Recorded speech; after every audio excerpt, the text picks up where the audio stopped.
Abel, bienvenue à Philosophie. Excellent. Nous allons te poser 4 questions. Ah. Alors, qui sommes-nous? Tessia et Maëlys, les personnes qui ont été interrogées par Abel. Excellent, mais j'en suis ravi. Merci pour cette invitation. C'est un honneur d'être reçu et de me plier à l'exercice de vos questions. Nous allons commencer tout d'abord par la première question, essentielle, comme le dit Tessia derrière mon dos.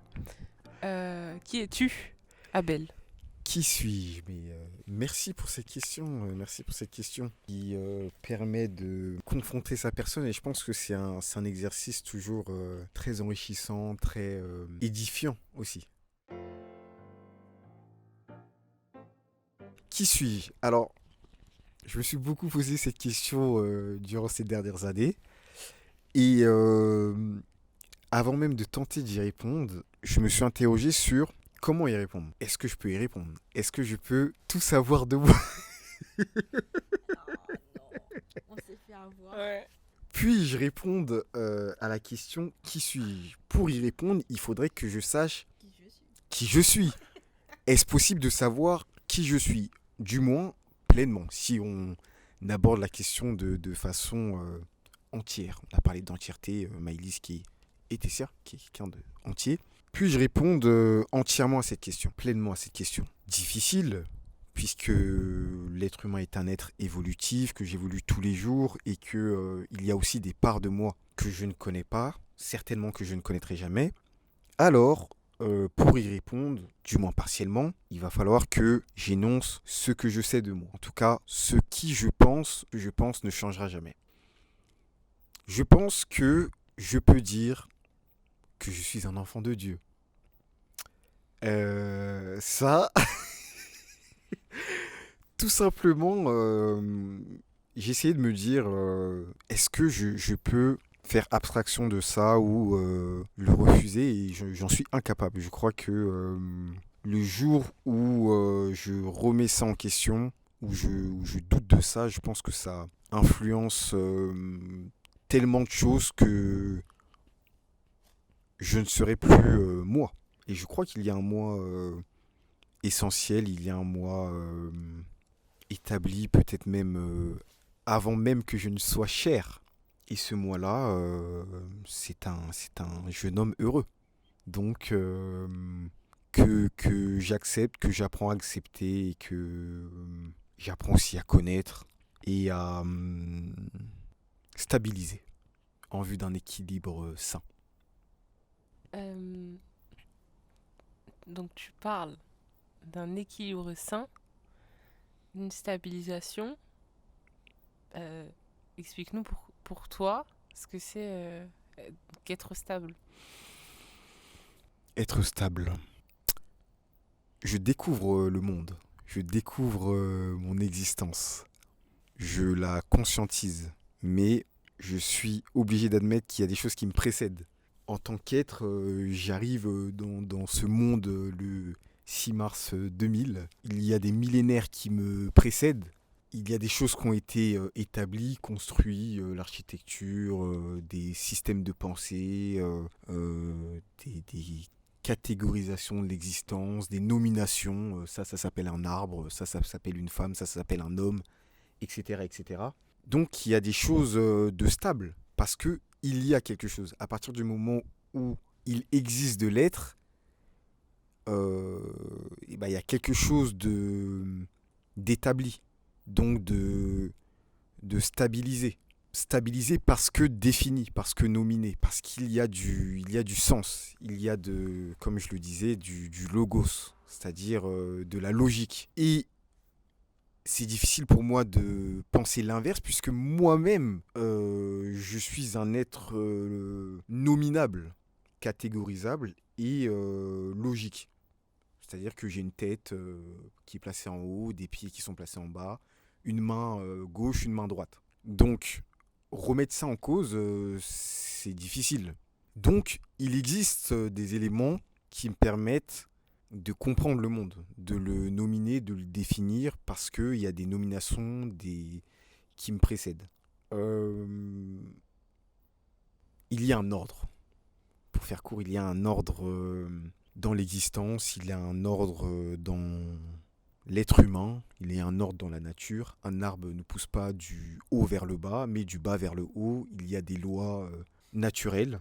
Et il y a des lois aussi divines, spirituelles, physiques, métaphysiques. Et donc cette stabilité, je la découvre aussi.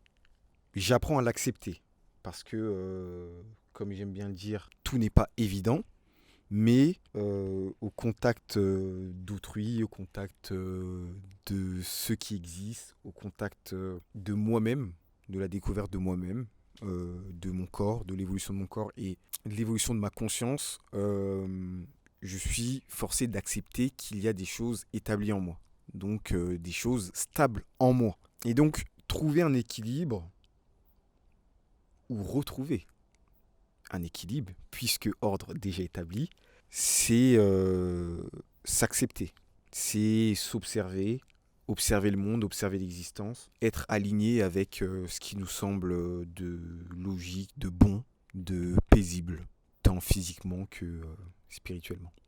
Très belle réponse. Réponse très complète. On a de quoi manger là, actuellement.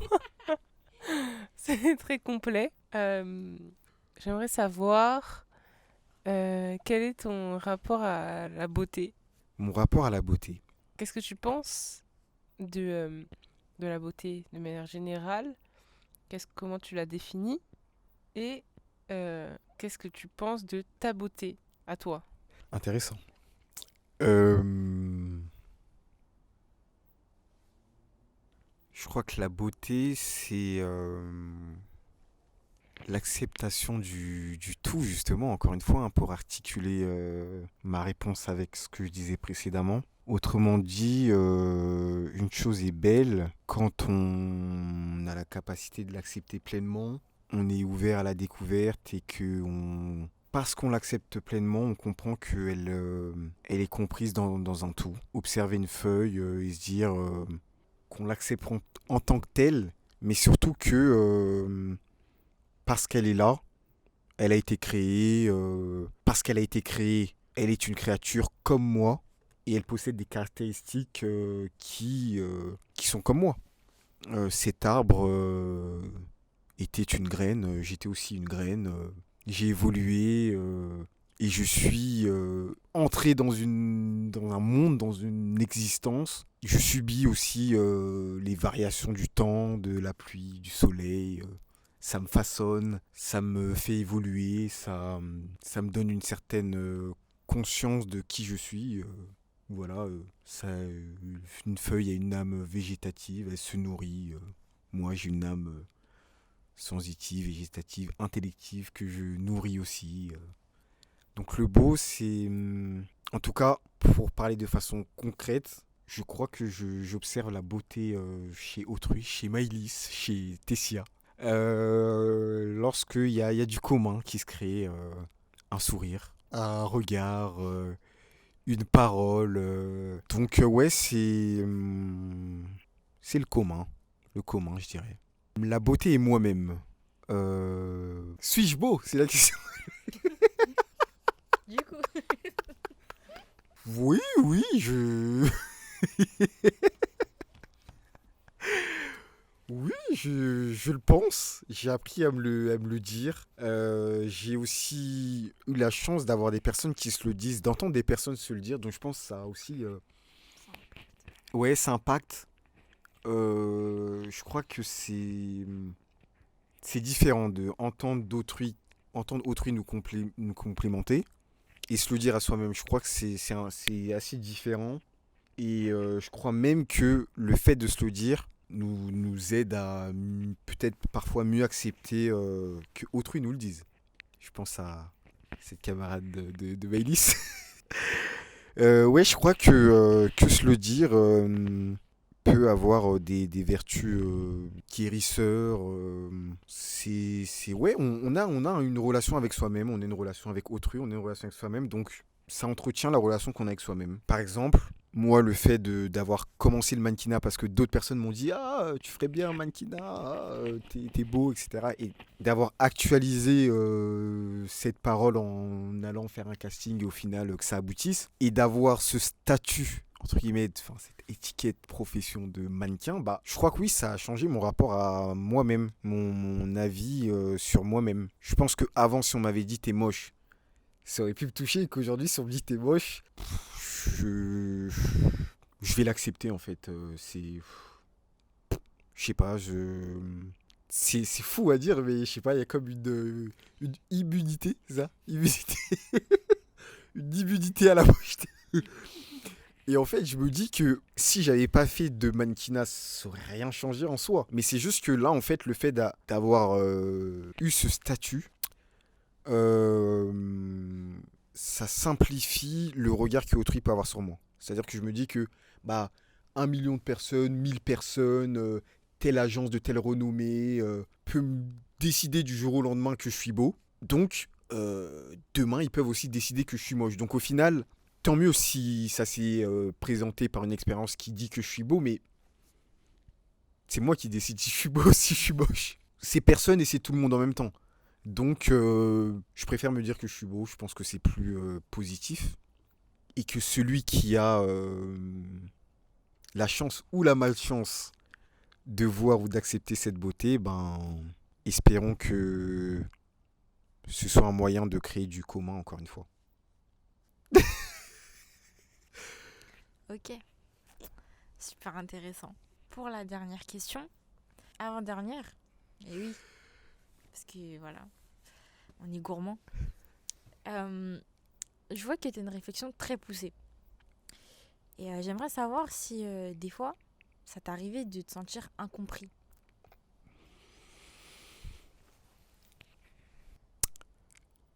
Ça m'est arrivé, ça m'arrive et je pense que ça m'arrivera, mais ça m'inquiète pas parce que j'ai accepté ma mission. Dans le sens où si on part du principe qu'on a tous une mission, donc qu'on vient tous résoudre un problème, quelque part du moins, et bah c'est que la solution n'est pas là où il y a ce problème. Donc c'est que les personnes n'ont pas compris ce que toi tu viens apporter. Donc il faut bien être d'abord incompris pour ensuite être compris. Pour moi c'est plus ça qui me préoccupe, c'est plus comment je vais me battre dans ma vie pour être compris plutôt que le fait d'être incompris. Il y a des problèmes dans le monde, il faut apporter des solutions. Donc ce qui préoccupe mon esprit c'est comment je vais faire pour apporter la solution. Après le nombre de problèmes qu'il y a, seul Dieu les connaît. On fait au mieux.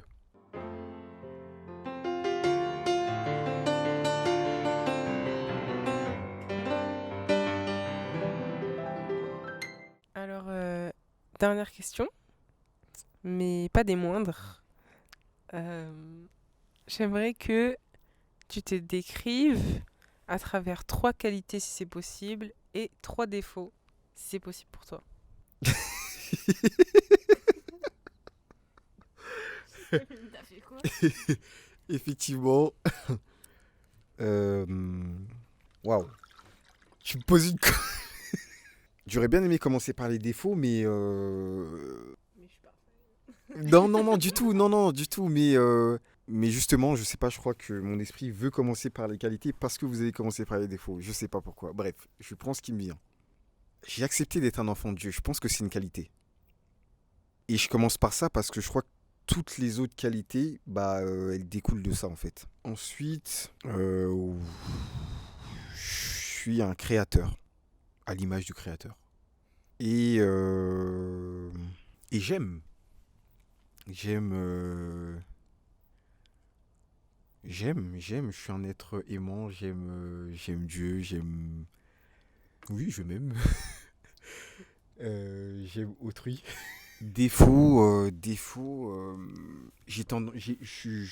parfois je me surprends à être intolérant. Intolérant envers certaines personnes loin, mais parfois des proches aussi, voire très proches.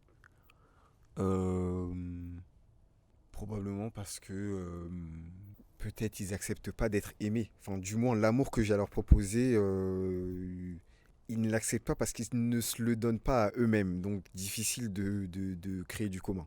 Mais il y a un paradoxe parce que voilà, on aspire tous à cet amour inconditionnel. Mais bon, je suis loin de l'avoir atteint, donc retardataire. Ouais.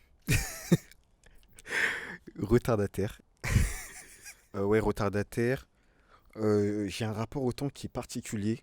En fait, je dis retardataire, mais la réalité, c'est d'abord impatient. Donc, tellement je suis impatient, je préfère être en retard qu'en avance. C'est-à-dire que je vise toujours être pile à l'heure, mais ça marche jamais.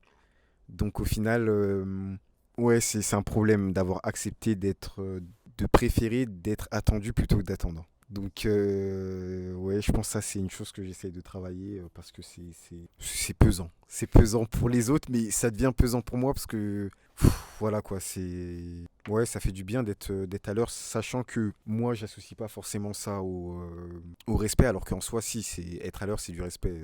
Voilà, tu fixes une heure, tu respectes ta parole, tu respectes ton engagement, tu fais pas attendre les gens, etc., etc. Ouais, ça va avec, hein, c'est ouais, respecter ses engagements. C'est vrai qu'il m'arrive de pas toujours respecter mes engagements et encore une fois, souvent à cause de mon rapport au temps aussi. Parce que bah, je peux dire que je vais faire une chose, mais sans vraiment être clair sur quand est-ce que je vais le faire. Sauf qu'en attendant, bah, il y a des personnes qui attendent que je le fasse. Donc finalement, c'est un peu un excès, c'est-à-dire que ça va un peu avec la qualité, c'est-à-dire que je sais pas, j'ai la capacité de créer quelque chose, donc je sais pas, j'ai quelqu'un qui attend que je le crée, mais à cause de mon exigence ou de l'idée claire que j'ai dans ma tête de comment je veux le réaliser, etc., bah parfois ça m'oblige à repousser, alors que parfois bah il faut simplement faire avec ce qu'on a et accepter l'instant présent. Donc ouais, ça comporte des risques. Du mauvais, ouais, je le reconnais. Voilà, on est à 3, je crois. Ouais. Bon, bah, merci pour ce partage Mais merci infiniment. que j'ai trouvé très intéressant, qui sera sûrement à poursuivre avec d'autres questions un peu plus profondes, peut-être. Est-ce que tu as des mots à ajouter? Arbo. Ah ouais. Le mot de la fin. Eh bien, c'est un thème que j'ai eu tout à l'heure avec ma copine. Le grand thème, c'était la constance en l'amour. Et la phrase qui m'est venue, c'est être constant en amour, c'est supporter les variations de l'amour. Je vous laisse vous interroger sur la question et faire maturer les éléments de réponse qui vous viennent. Eh bien, merci. Merci. Je vais pas dormir du coup. Je vais que réfléchir. Merci infiniment également à Tessia pour cet accueil dans son domicile et pour cette journée extrêmement riche en beauté esthétique et spirituelle, si puis-je dire. Oui, tout à fait. Mais merci, Mali. Merci. Mais au Merci, revoir. Abbé.